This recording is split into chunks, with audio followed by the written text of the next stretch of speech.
जय माता दी भक्तों, आज के वीडियो में आपका स्वागत है। आज की वीडियो में हम बात करेंगे दुर्गा सप्तशती के 10वें अध्याय के बारे में।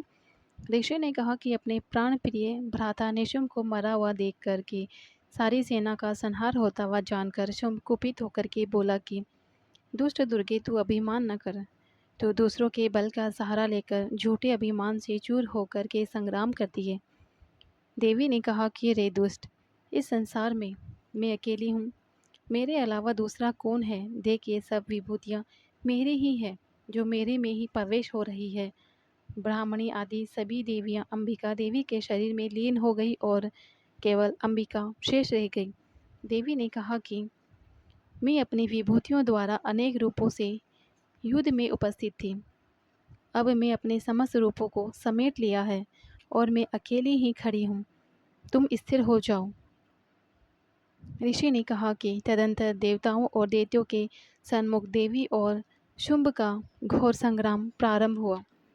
बाणों तथा अस्त्र शस्त्रों की वर्षा से उन दोनों का संग्राम सब लोगों के लिए बड़ा भयानक प्रतीत हुआ। देवी ने के छोड़े हुए दिव्य अस्त्रों को शुंभ अपने अस्त्रों से काट देता था।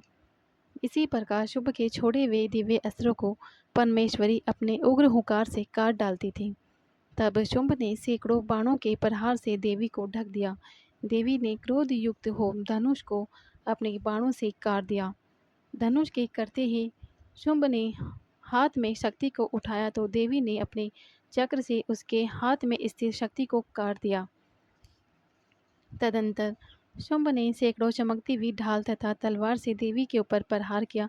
चंडिका ने अपने तीक्ष्ण बाणों से उसकी सूर्य के सदृश चमक रखने वाली ढाल तलवार को काट डाला। जब शुंभ के घोड़े तथा सारथी मारे गए तब धनुष टूट गया तो वह घोर मुगंदर लेकर के अंबिका को मारने दौड़ा।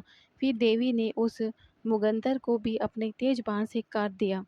तब इस असुर ने बड़े वेग से पृथ्वी पर देवी के वक्ष स्थल में एक मुष्टि से प्रहार किया तो देवी ने भी उसके वक्ष स्थल में एक घूसा मारा।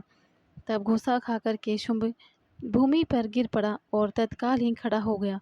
फिर उसने उछलकर देवी को पकड़ आकाश में ले जाकर के चंडिका के साथ संग्राम किया। उस घोर संग्राम को देख कर के समस्त सिद्ध और मुनि आश्चर्यचकित हो गए।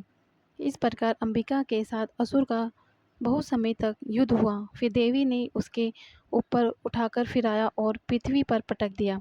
वह असुर चंडिका को बड़ी तेजी से घुसा मारने दौड़ा। तब उसको अपनी तरफ आते देख देवी ने शूल से उसकी छाती को छेद दिया और पृथ्वी पर गिरा दिया।